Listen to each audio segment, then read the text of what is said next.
Welcome, my friends, to a story shrouded in mystery, intrigue, and secrets hidden for over 2 decades.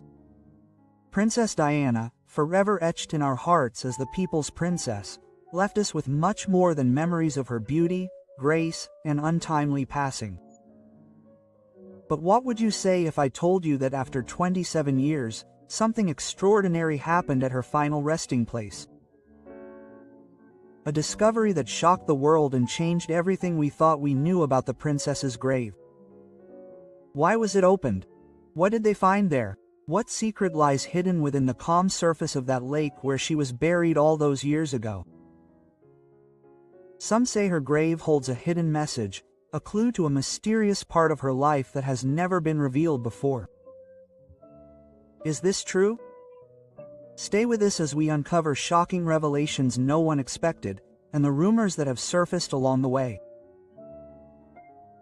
But before we dive into these stories, be sure to like, subscribe, and click the bell so you don't miss a moment of this fascinating journey. Believe me, you won't want to miss what follows. Picture this: London, September 6, 1997, a morning marked by profound sadness. At precisely 98:00 a.m., the solemn toll of the bell in the cloister of Westminster Abbey announced the beginning of a funeral that would captivate the world. This was no ordinary funeral. This was the funeral of Diana, Princess of Wales, a woman who had captured the hearts of not only the nation but the entire world. The bell tolled as Diana's coffin, draped in a simple yet dignified flag, was transported from Kensington Palace, the place she had called home for so many years. An impressive sight unfolded before us as the king's corpse, accompanied by the steady clatter of hooves, transported the coffins on a gun carriage, escorted by a procession of mounted policemen. As the procession moved along the park, the entire city seemed to hold its breath. The journey ended at St. James's Palace, where Diana's body had been kept in state for 5 days after her tragic death. In a symbolic act of respect and mourning, the Union flag over Kensington Palace was lowered to half-mast. A powerful tribute to the life of a woman who meant so much to so many. The official ceremony took place in Westminster Palace, a place where history had been made time and again. 2,000 people gathered amidst heavy hearts filled with sadness, while millions more joined in from around the world. The ceremony, which marked the final farewell to the people's princess, has been remembered as one of the most watched events in history. Indeed, the British television audience reached an impressive peak of 32.1 million viewers, one of the highest in British history. But it wasn't just the United Kingdom watching. No, the entire world watched in unison, with an estimated 2 to 2.5 billion people worldwide joining in this final farewell.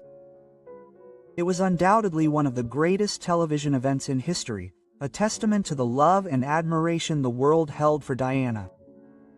From the quiet peal of the bell to the dignified procession, from the mourners inside the abbey to the millions watching at home, the world closed in on that day, united in mourning and remembrance.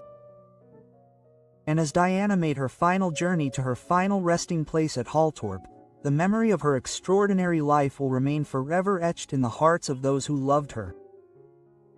On the day of the funeral, the atmosphere in London was simply overwhelming. A sea of flowers surrounded the gates of Kensington and Buckingham Palaces, and thousands of people were already there to pay their respects. The streets of London were packed with people paying their respects, and as the coffin, weighing 1/4 of a ton and lined with lead, in keeping with the tradition of the British royal family, was carried through the streets, 8 members of the Welsh Guards escorted it solemnly for hours and 47 minutes through the city. Atop the coffin were 3 wreaths of white flowers sent by Diana's brother, Earl Spencer, and her 2 sons, Prince William and Prince Harry. There was also a personal letter from Harry to his mother, a moving reminder of his grief. The cortege wound its way through the heart of the city, heading towards St. James's Palace. There, Prince Philip, Prince Charles, and Diana's sons, William and Harry, joined the procession, walking behind the coffin with their uncle at their side. The family was accompanied by representatives of the charities Diana had supported, 500 in total, each a testament to her legacy of charity and caring. But the emotional weight of the moment was not felt only by those present. The British government and the royal family had grave concerns for Prince Charles's safety, fearing the crowd might react violently given the tension surrounding his relationship with Diana. To prevent any incidents, Charles was escorted by his sons. Prince Philip, who initially opposed the idea of William and Harry walking in the procession, eventually relented. He turned to his grandsons and said, "I'll go if you go." It was a moment of unity as the boys, aged just 15 and 12, were asked to bear the incomprehensible burden of grief as they walked behind their mother's coffin in front of millions. The emotional pressure was overwhelming. William later confessed that it was one of the hardest things he'd ever done, and Harry said that no child should be asked to do what they did. But despite the emotional pain, William saw it as an act of duty, a necessary balance between family and responsibility. Harry, in turn, expressed gratitude for attending the procession, although in his memoirs, Sparr reveals that many adults, including their uncle, Lord Spencer, were horrified by the idea of the boys walking behind their mother's coffin. Spencer called the act barbaric, and at one point it was even suggested that William walk alone. But Harry refusing to accept it, claiming that if the roles were reversed, William would have done the same for him.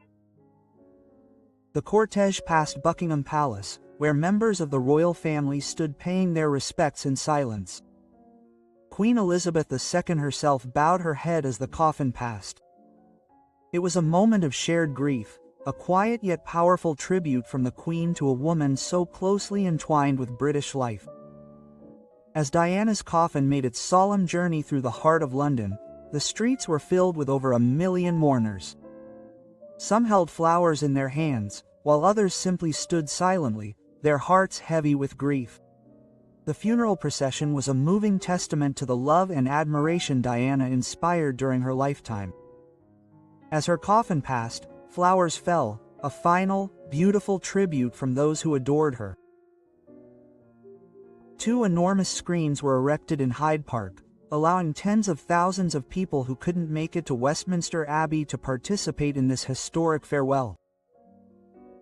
Images of Diana, surrounded by the royal family and dignitaries, were broadcast to the entire grieving nation, creating a moment of collective grief in which the princess's loss transcended class, status, and nationality. But have you ever wondered why Diana was buried in a lead-lined coffin? Lead-lined coffins are often used by members of the royal family, a practice inspired by the desire to preserve the body for as long as possible.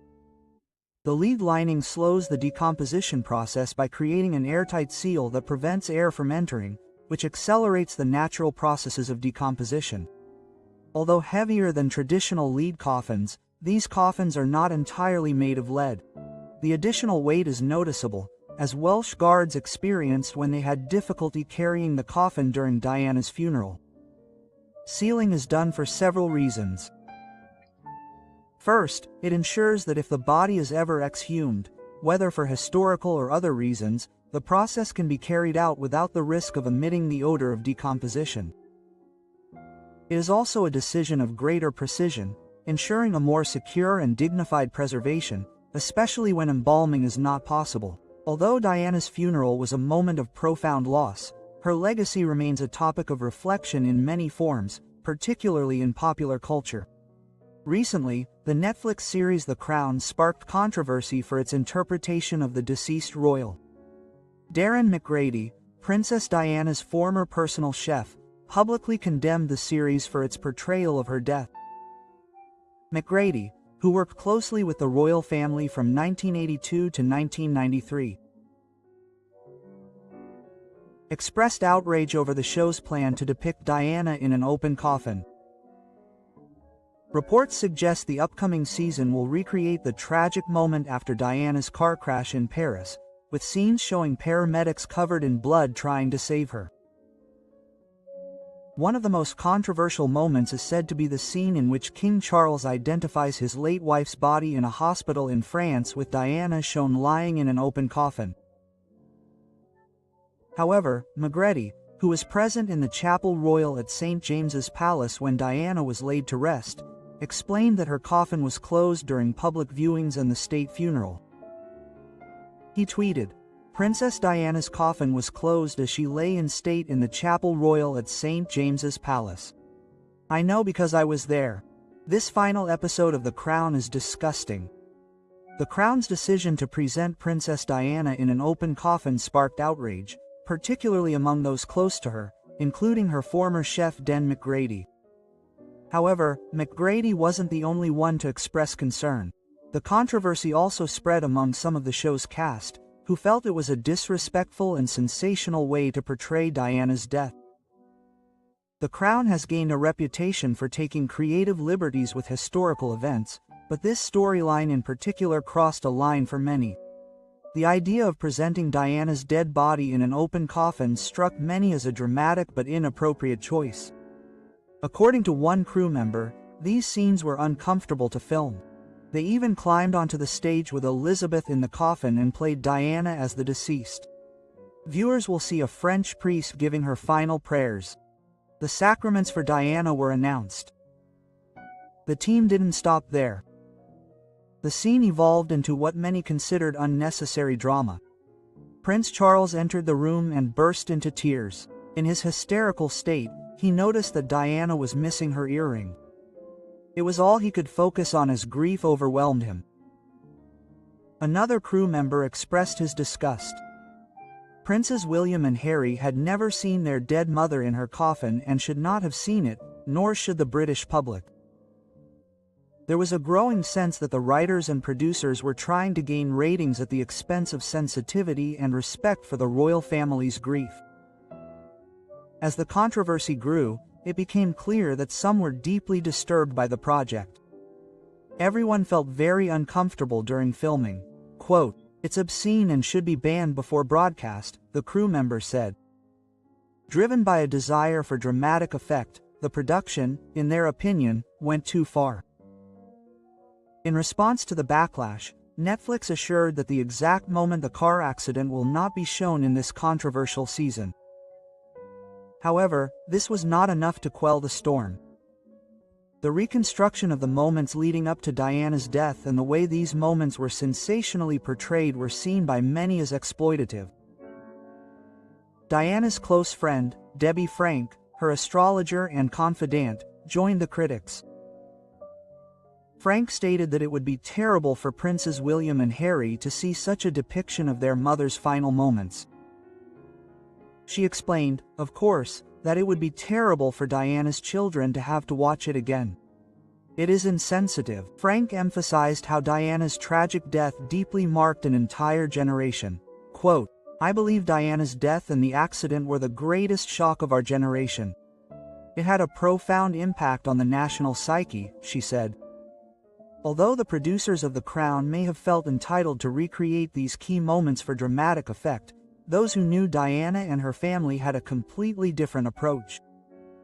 For them, depicting such personal moments seemed invasive and painful. I suspect the creators of The Crown feel they have it as right to show a reconstruction of the scenes leading up to her death and that it has a dramatic impact.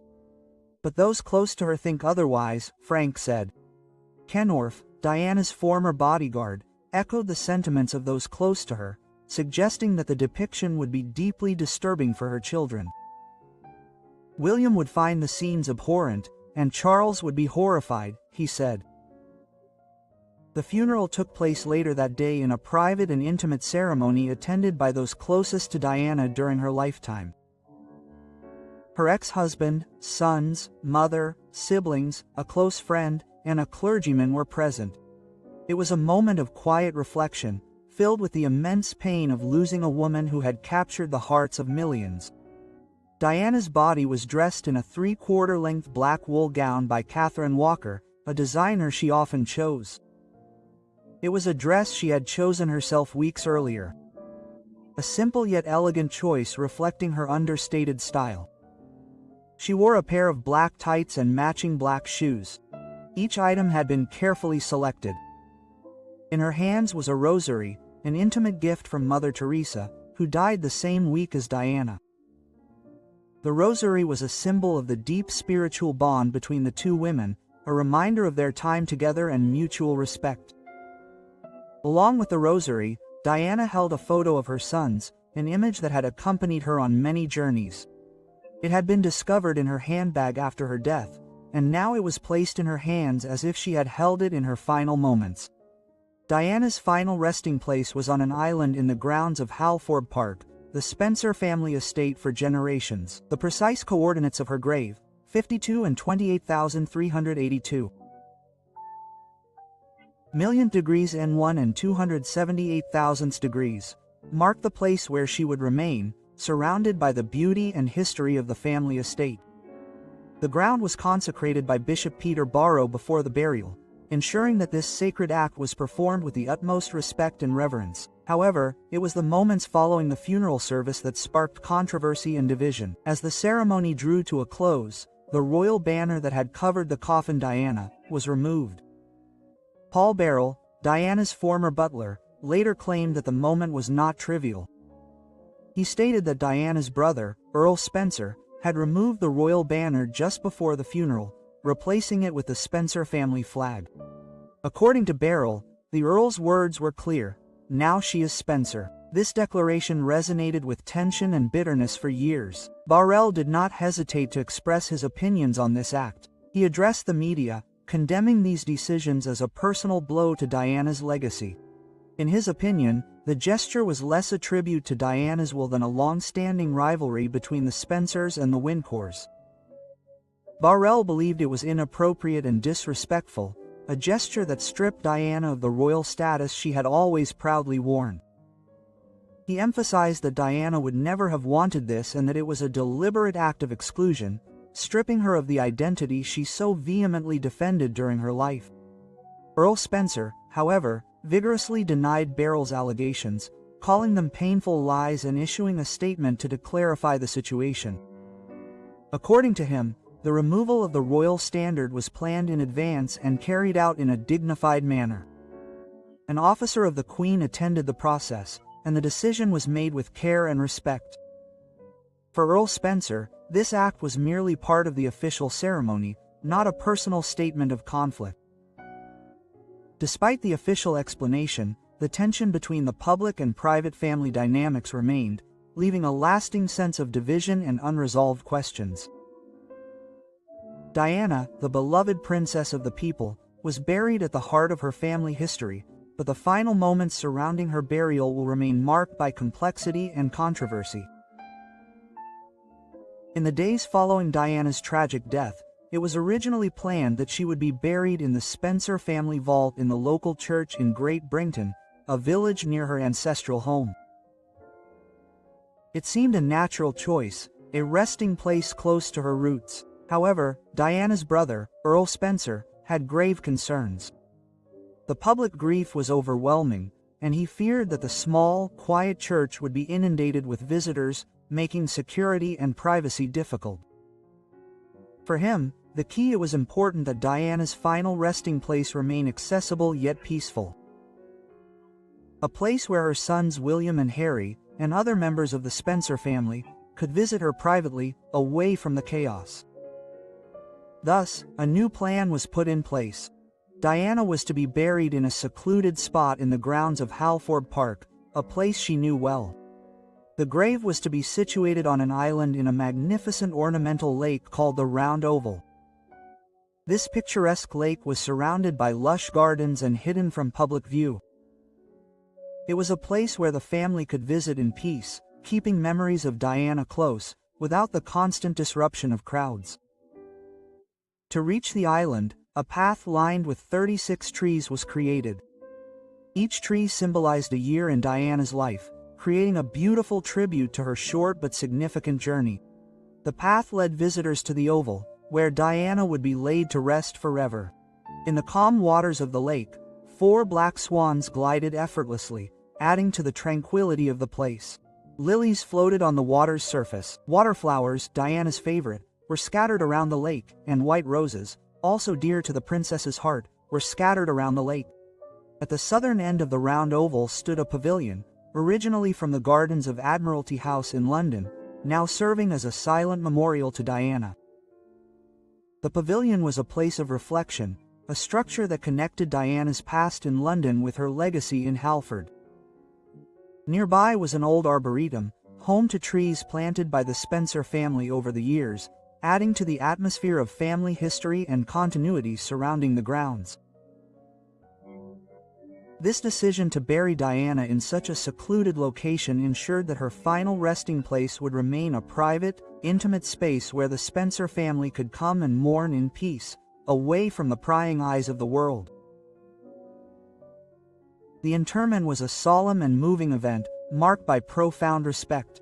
The 2nd Battalion, the Duchess of Cambridge's Regiment of the Queen and Royal Hampshire, had the honor of carrying Diana to her final resting place. It fell to them to carry her to her final resting place, to transport her to the island and lay her to rest. Diana held the title of Colonel-in-Chief of the regiment from 1992 to 1996. It was therefore quite fitting that they held this important role during her farewell. In 2023, a surprising revelation came from Karen, wife of Earl Spencer, which shed light on one of the most enigmatic aspects of Princess Diana's final resting place. Over the years, much speculation circulated as to why Diana was buried at Althorp House in Northampton, instead of in the Spencer family vault in the local church in Great Brington. This question had been asked many times, but it was only when Karen decided to officially address it that the truth emerged. It all began on a quiet Tuesday, when Karen shared 2 tranquil photographs of the lake where Diana was buried. The photos showed calm waters surrounded by lush greenery, a peaceful scene that captured the essence of the place where the late Princess of Wales found her final peace. In the comments, a fan asked a question that had been puzzling people for years. I saw online that she could be buried in the family vault with her father in the church used by the Spencer family. Is that true? Without hesitation, Karen responded with a simple but significant answer. UK law stipulates that she would have to be cremated to be placed in the vault, and that wasn't what she wanted, so it wasn't possible. This information surprised many people, as it was widely speculated that Diana's burial at Althorp House had something to do with the family's desire to keep her close. However, this explanation dispelled any remaining misconceptions. What surprised many was the honesty of Karen's answer, which not only addressed the myths surrounding the vault but also clearly placed the decision in the context of Diana's wishes. It was obvious that Diana's burial was always intended to take place in such a place. A place that would commemorate her in the way she desired, not in response to family politics or public opinion. For those who wondered why the princess wasn't buried next to her father, this provided the final missing piece of the puzzle. Fans expressed gratitude for this clarification. One wrote, "Thank you for addressing this deeply ingrained myth." The family statement was the missing piece in 26 years of speculation. Quote, someone else added, "Good, this is the family's first public statement. It's a bit odd that it's in the comments section of Instagram, but at least the matter is finally resolved." While this discovery ended a long-running debate for many, the story doesn't end there. Diana's final resting place remains one of the most significant places in royal history.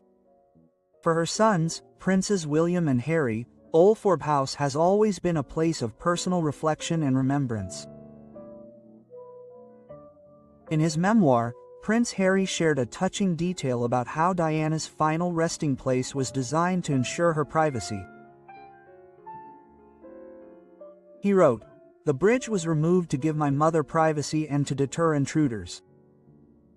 This gesture was not only physical but also symbolic of the Spencer family's desire to shield Diana from the constant media spotlight, allowing her to rest in peace without the constant scrutiny of the world. Over the years, William and Harry have visited the lake where their mother lies on numerous occasions. Harry even took his wife, Meghan Markle, to the estate to pay their respects.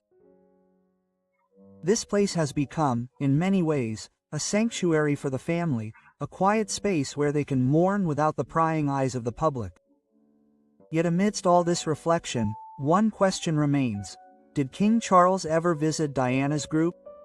Spencer's uncle raised the question during a 2001 interview with BBC Radio 5.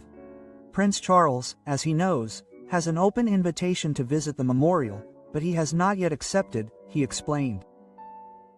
This comment added an additional layer to the ongoing narrative of Diana's legacy, suggesting that while the royal family has moved on, the past, particularly the memory of Diana, remains a flashpoint. While Diana's final resting place is a private and sacred space for her children, it has also become an object of fascination for the public. Althorp House, the family estate, has a rich history of its own and has been a place of both adoration and mystery over the years. For a long time, Althorp was closed to the public, with the family preferring to keep the estate private. But last summer, it opened its doors to visitors, allowing admirers to explore the beautiful grounds and explore the historic rooms. The decision to open Althorp to the public gave lovers of Diana's legacy a unique opportunity to experience the history, experience the beauty of the place where she rests, and perhaps even connect with the memory of the Princess of Wales. However, while Althorp House is undoubtedly a peaceful resting place, it is not simply a place for quiet reflection. The estate is steeped in intrigue, mystery, and even a strange sense of unease. For many years, Althorp remained closed to the public, and when it finally reopened in the summer of 2022, this decision sparked renewed interest. Why was it closed all these years? What secrets does the estate hold? The mystery surrounding Diana's final resting place deepened in 2017 when her brother, Uncle Spencer, revealed something truly disturbing. In an emotional interview on Radio 4's Today program, it was revealed that there had been 4 attempts to break into Diana's grave over the past 2 decades. Yes, you heard correctly, 4.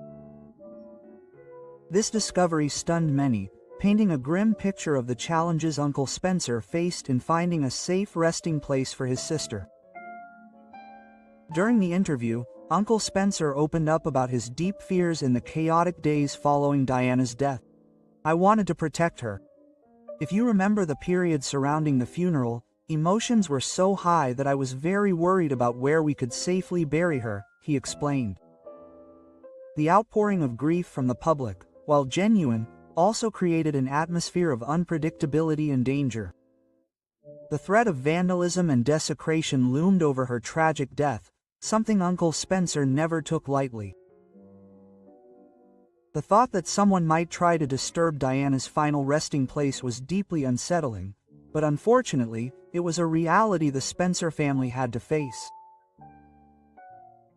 Despite numerous threats, Uncle Spencer proudly announced that all break-in attempts had been thwarted and was grateful to know she was safe at Althorp, surrounded by those who truly cared for her. "There are strange people, and keeping her here is the safest place," he explained. In fact, protecting Diana's memory had become a personal mission for Uncle Spencer, especially after the threats against her grave became public. He revealed that in recent years, Diana had been subjected to vicious and relentless attacks from the press and tabloids. These were not simple invasions of privacy, they were personal, deliberate, and malicious. Uncle Spencer recalled particularly chilling conversations with his sister. "I remember her telling me about a man who promised to haunt her until her final days and to urinate on her grave," he explained. This revelation paints a heartbreaking picture of the scale of suffering that relentless media attention forced upon Diana in her final years. A woman once adored by millions faced the dark and ugly side of fame. And it didn't stop with threats.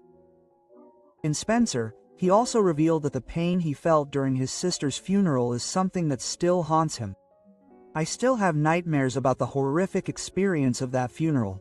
Quote, he confessed that the image of Diana's funeral, her body lying in a blister and the solemnity of royal tradition, is an image that will forever remain etched in the public's memory. But for Uncle Spencer, it wasn't just a solemn farewell ceremony. It was a painful reminder of the tragic loss of his sister and the dark chapter of her life that unfolded before the world's eyes. This is the story of Princess Diana's grave and the surprising discoveries that have come to light after 27 years. What do you think of this unexpected twist? Share your thoughts in the comments. We'd love to hear them. Don't forget to like, subscribe, and hit the notification bell so you don't miss any of our latest stories. See you in the next video.